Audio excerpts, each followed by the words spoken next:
Right, and the unfortunate thing happened when I was, almost finished building this whelping box. I had done it on an angle, just so that I can, reach the back of it and so on, reach to build, put on the wire, and do everything on the back of it. And I was doing it by myself again. So the only way I could get it moved back is to twist it. And as I twisted it, the back leg broke. So I mean, it really broke. It broke, to the effect that the whole kennel literally leaned back to the back. So it was disappointing. I literally only had the roof to put on, and I was finished. I was done, and that happened. I didn't have any extra wood to repair it, and it broke in a way that it was irreparable. So what I did is I went with a friend of mine, and I got some cinder blocks, and I just literally just put enough cinder blocks there at the back to hold it up. At the back there to hold it up. So that should kind of stabilize it. Hopefully that's all that needs to be done. Again, like, we always worry about not being able to do things and doing things for ourselves, and I mean, I got this done. Again, I'm no form or fashion a builder. I'm not a carpenter. I have no idea of how to join wood together in the best forms to have the best quality product. My thoughts are they're for my animals, and anything that I do that looks secure and that looks as though it won't hurt the animal is a damn good job to me. And for me, I think personally this is a damn good job. They're out of the rain, they're out of the, and this is, trust me, by far this is way better than a lot of people on this island have their dogs kept, because I really want to stop using the pallet kennels. And Nike's back out. I want to start using the pallet kennels, and I really want to start shifting back to some out boxes and some whelping boxes, high kennels, to get them off of the ground when they need to be. The kennels that they're in are not bad. They can still be locked in them if needs to be, like Highox is in one. This is not his kennel, this is just a kennel that he can be locked in. Then there's a Nike's, the one that she's at for now, again, she could be locked in, that needs to be too. But they're not the best quality of kennel. I like to produce the best that I can in my ability. So I'm going to be shifting some stuff here too today, probably before I get some help coming. Highox's kennel out here, he doesn't like it. I guess it's really my fault how it's angled. On evenings he gets full sun inside his kennel. So what I'm going to do, I noticed that he usually goes around the side and he squeezes himself through the gap there and into this existing kennel. So what I'm going to do is I'm going to remove the wire from the front, cut a hole with that board, cut off that board, cut a hole in there so that he has access to in there as he feels fit to, and then I will block up the back because the door was actually on the front here, so then I will block up the back. Actually standing in a Nike space now, so she's pretty happy. Ah, shit, girl. Alright, Nike. Alright, Nike. Alright, Nike. Good girl. Good girl. Good girl. Good girl. Good girl. Good girl, Nike. Good girl. Nike. Nike. Alright, so that's the door that I'm gonna block back up. I may have to put a Nike for that because she's kind of feisty. She's kind of feisty, so she may not sit still while she might not sit still while I try to do that. So lovely dog though, a lovely bulldog. When I say bulldog, I'm really saying, I mean American Pit Bull Terrier. I love American Pit Bull Terrier. There you go. Nike. Nike. Good girl.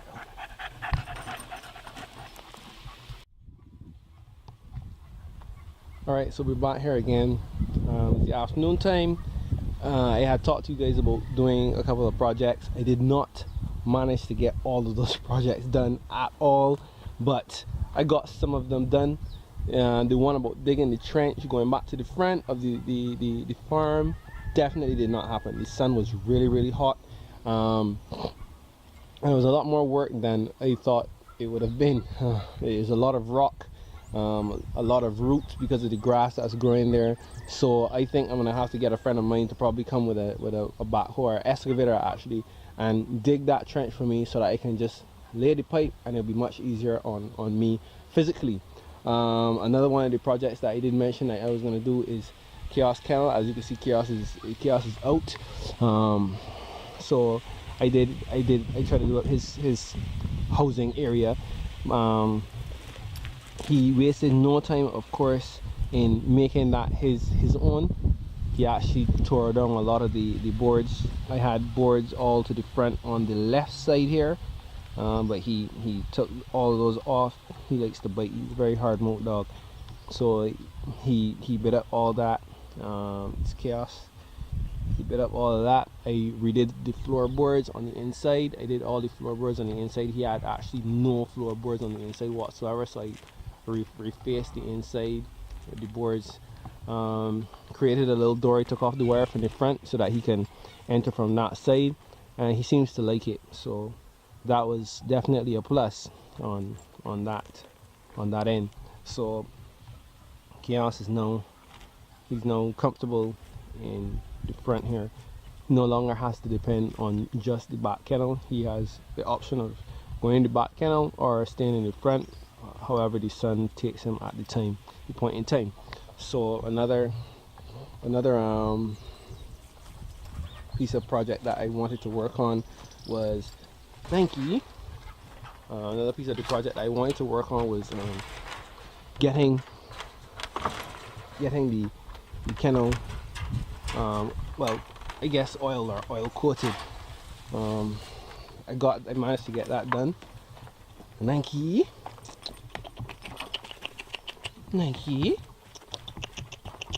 Good girl, Nike. Right, so I managed to get the kennel hair oiled, and I actually did a water test too. The water test. What's supposed to happen is, wood is very water absorbent.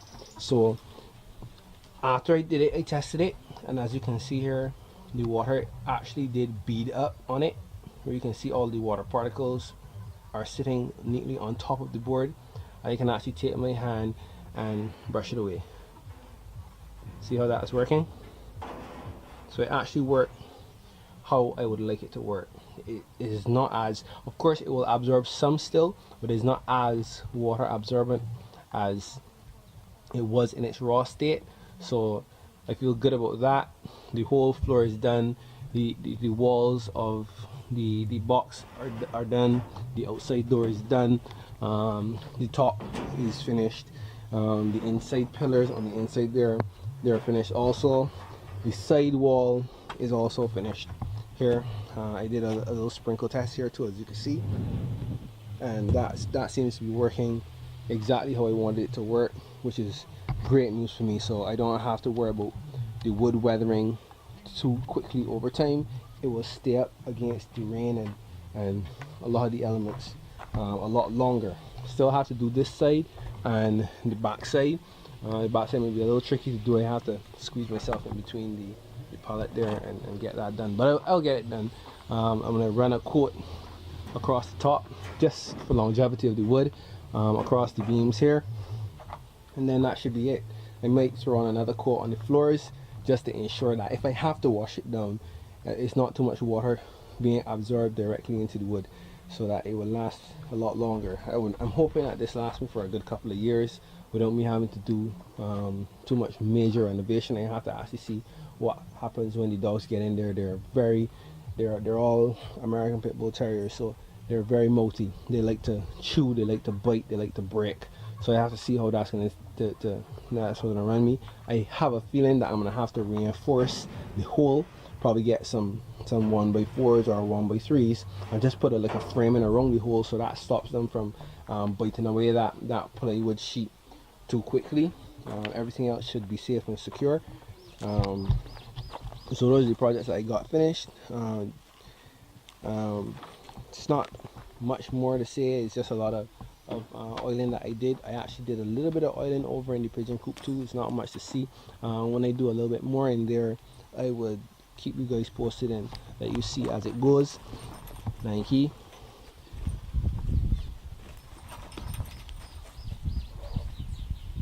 Keep you guys posted as to how things are going as I do them. As I make progress, I just keep you up to date. I'll try to post as much as possible. My job keeps me really busy, but I'll try to keep it running as much as I can.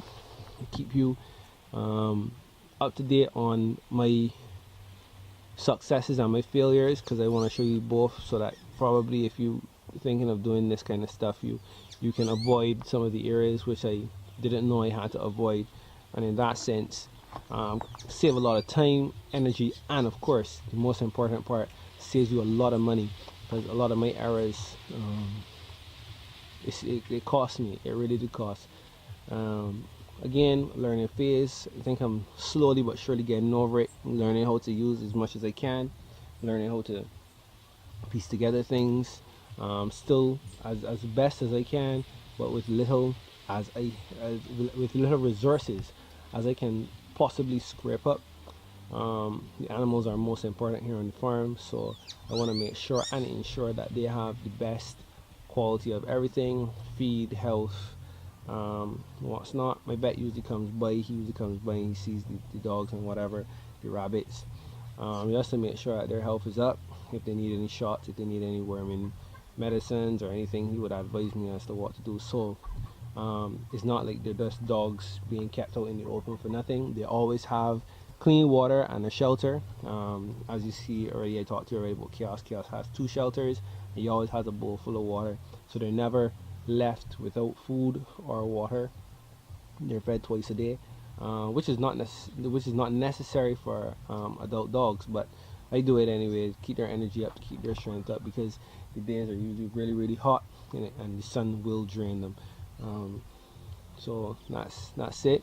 I'm gonna be taking a lot more videos, trying to piece them together, make them make as much sense as possible as I move about, as the farm grows, so that you guys can see that it has come from nothing to something, and that is all in progress. And hopefully it can inspire at least one of you out there to start your own thing, do something that is for you, even if it's not to make money.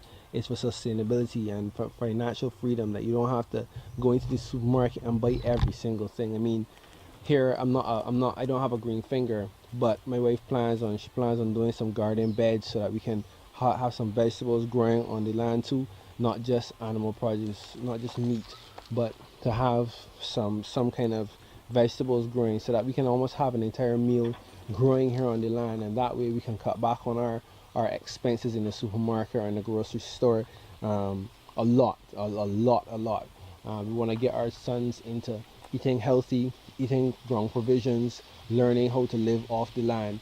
Again, not just for money, not just for making money, but just to be self-sustainable, not to depend on the supermarket to have. You learn to grow your own, use your own, and again, be your own. So with all that being said, it's a lot of hard work. All the building is hard work, but at the end of the day, if the benefit is, it's all yours.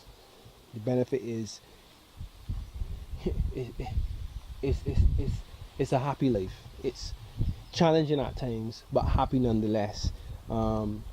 So hopefully I can inspire someone out there to do something similar. Use the space you have, whether it be just your backyard or 100 acres.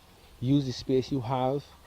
Try to do something for yourself. Grow, use, be. So until the next post, I'm just gonna see what other projects I have to do around the farm, finish feeding, and I'm out for the evening. Another good day at the farm.